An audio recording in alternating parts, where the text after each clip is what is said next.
Good day my friends, कैसे हैं आप? I hope you all are doing great and keeping safe. आज हम बात करने लगे हैं एस्टिमेशन। जी हाँ, एस्टिमेशन एक ऐसी टेक्निक है। हर एक प्रोजेक्ट मैनेजर को उसके अंदर बहुत ज़्यादा माहिर होना बहुत ज़रूरी है। उसका रीज़न ये है, अगर आप अच्छी एस्टिमेशन करेंगे तो आपकी बजटिंग, आपकी फोरकास्टिंग और अकाउंटिंग इंटैक्ट रहेगी and you are able to not just monitor your project but आप उसको कंट्रोल भी कर पाएंगे। सो टुडे हम देखेंगे कैसे ट्रेडिशनली हम अपने project which is more of a waterfall structure, more of a waterfall model, उसके अंदर हम कैसे एस्टिमेशन करते थे और वो कैसे अब आजकल मोर मॉडर्न, मोर एजाइल वे के अंदर कैसे वो तब्दील हो रही है। तो हमें थोड़ा सा ध्यान देना पड़ेगा इस तरफ कि ये जो टेक्निक है, how it is getting evolving when we are running our project being more agile. So आपने कौन ऑफ अनसर्टेनिटी के बारे में तो ज़रूर सुना ही होगा, जो कि हमें बेसिकली एक डायरेक्शन देती है to how to regulate our estimation and its accountable effort towards a task basically, right? Now let's understand कि ये अगर हम एक ग्राफ के ऊपर cone of uncertainty को ड्रॉ करें, let's have on our y axis the uncertainty in estimation and also on the x axis a time in a project for example, right? So एक time axis है x axis और एक uncertainty है एक requirement के अंदर वो कितने level तक जा सकती है on a y axis. So on a graph, if you plot this the uncertainty factor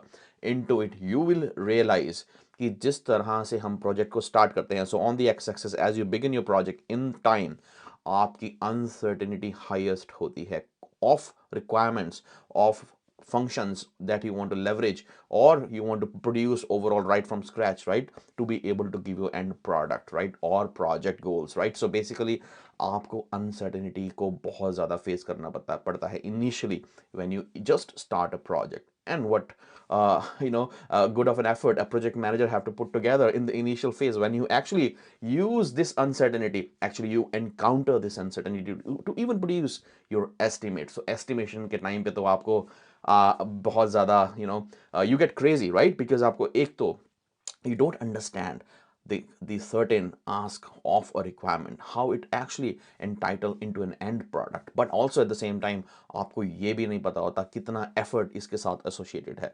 तो uncertainty goes various directions, right? So again going back to the graph, initially graph के ऊपर बहुत ज़्यादा uncertainty मिलेगी as you progress with the time in your project life cycle.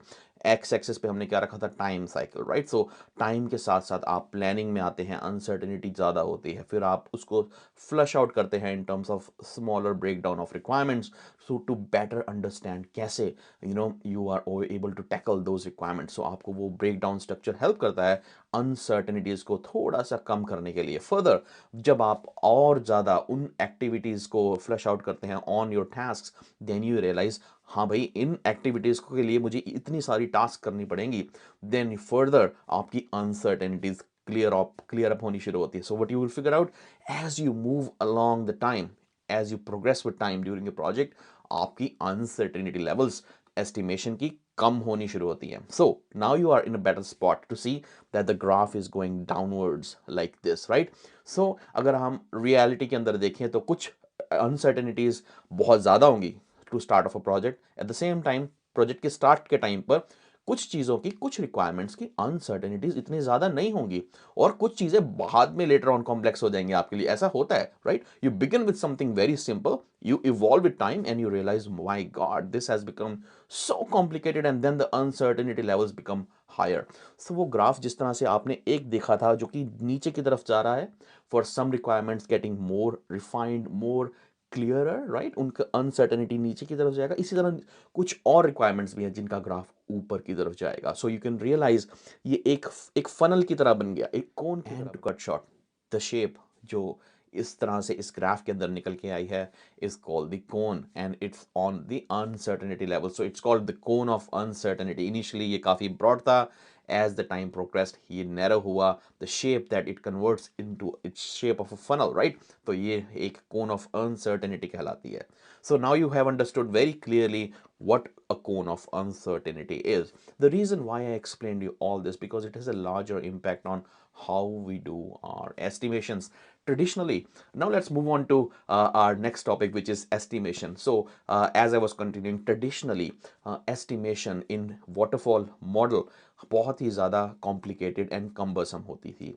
आज भी हम ये करते हैं because we have to do it in certain format of projects, but as time has evolved, we have matured as project managers.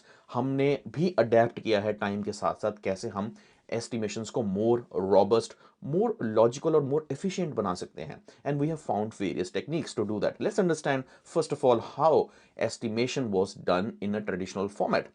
To understand an estimation, how it was done, let's understand what we are given with to start with, right? To do the estimation, हमारे पास क्या होता है जी? हमारे पास होती है business requirements.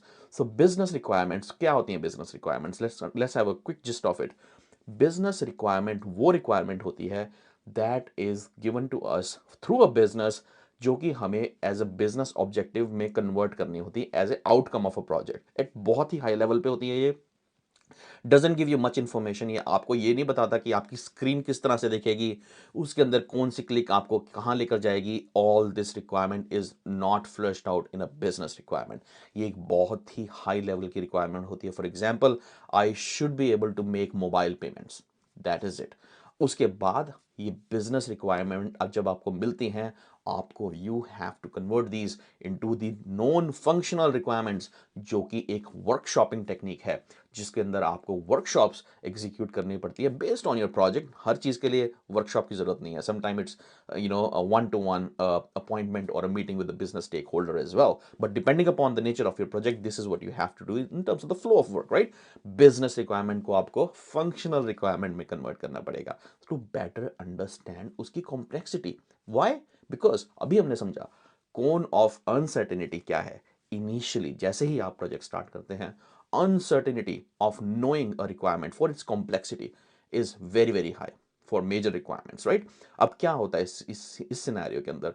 what you have to do in traditional estimation, you will given with the business requirement, आपको you got to have a waterfall structure. इस मॉडल में you have to do a workshopping technique to better understand your business requirement into a functional requirement. उसके साथ कुछ non functional भी आएंगी, ये भी बहुत ज़रूरी होती हैं पता लगानी, क्योंकि एट टाइम्स आपकी परफॉर्मेंस, आपकी एक्सटर्नल फैक्टर, जो इतनी सारी चीज़ें और अदर देन प्रोजेक्ट होती हैं which directly comes as an outcome through you as a project team, external entities भी होती हैं, एनवायरमेंटल थिंग्स भी होती हैं, जो कि परफॉर्मेंस को इम्पैक्ट करती हैं. तो आपको वो तो नॉलेज में लेके आनी बहुत ही ज़रूरी है, right? So what you have to do, you got business requirement, you got business, you got functional requirement, non-functional as well, और उसके बाद you got to have your experts in the room. क्यों? Very very important. इसका reason ये है कि आप as a project manager सिर्फ एक फैसिलिटेटर हैं. आप you're going to use your expert judgment as per PMBOK. what you're going to do is you're going to use the tools provision to you. आपके tools क्या हैं? हर stage of project these tools varies. in the initial planning phase or estimation phase, आपके tools हैं, आपके experts, आपकी team that has been given to you. you know आपको अपनी team को लेवरेज करना है, उनकी नॉलेज को यूज़ करना है. आपको हिस्टोरिकल एविडेंसेस को यूज़ करके, हिस्टोरिकल एस्टिमेट्स जो आपने प्रोड्यूस की थी, लेसन्स लर्न किए थे उसके अराउंड उन एस्टिमेशंस के, वो सारी चीज़ों को you have to consider while you are doing estimation. Now what you have to do is, as soon as आपकी functional requirement आपके सामने आ गई, आपको now you have to give it to you, give these to your experts and ask them few questions. एक question होगा कि भाई मुझे ये बताएं कि ये कितने फंक्शंस में कन्वर्ट होने वाली है ये रिक्वायरमेंट, कितनी कॉम्प्लेक्सिटी उन फंक्शंस की होगी, कितने यूज केसेस बनेंगे उन फंक्शंस को, कितने सिनारियोज को हमें टेस्ट करना पड़ेगा, और ये फंक्शनैलिटी कितनी कॉम्प्लिकेटेड है, कितनी inter related dependent on other requirement है. ये सारी चीजें और इससे भी कई ज्यादा आपको combination of questions you have to ask your experts, right? And then the intent really is to know how much line of code will that convert into, because that is what is going to make you figure out the estimation. Now once you are there, remember the effort you have to do is you got to do the First of all, from the business requirement, you have to figure out the functional requirement, non-functional requirement. You have to engage your team. Before that, you have to have workshops to get to those business requirement converted into functional, right? And then you got to have your team sit together, understand the complications around the cases, functions, interrelations, dependencies, risk factors, and all those things to understand line of code. Look at the effort here. You're not there yet to be able to do the estimation. Once you are there, once you are at this spot, then only you can effectively, still not with accuracy, but effectively be able to provide at least some manpower associated to those line of codes. जब आपको वो मिला, उसके बाद ही आप उसके dollar figure associate कर पाएंगे. At that time only, you will be only able to produce an estimate for that particular requirement or set of requirements, depending upon आपका nature of project कैसा है, कितना complicated है, कितना बड़ा है, कितना छोटा है. Do you understand कितनी complications हैं यहाँ पर? At every point here, what we're trying to achieve is just one outcome. Is in this planning and design phase, in planning and effort estimation phase, आप only are trying to figure out an estimation.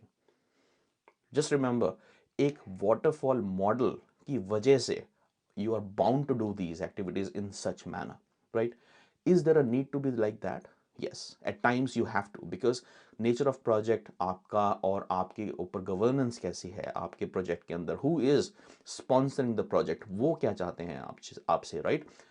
किस तरह का project है basically? Is it a regulated project? Is it something which you have to produce documentation on, which needs to be controlled as well as being shared to with other external stakeholders जिनको visibility की ज़रूरत है, right?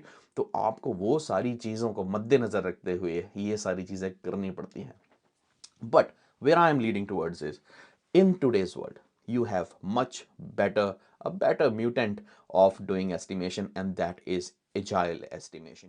Now let's understand how estimation is done in agile way of doing things, right? Okay, so to better understand estimation in agile, let's understand first of all what idle days means, what elapsed time means, what a story point is, what is a velocity.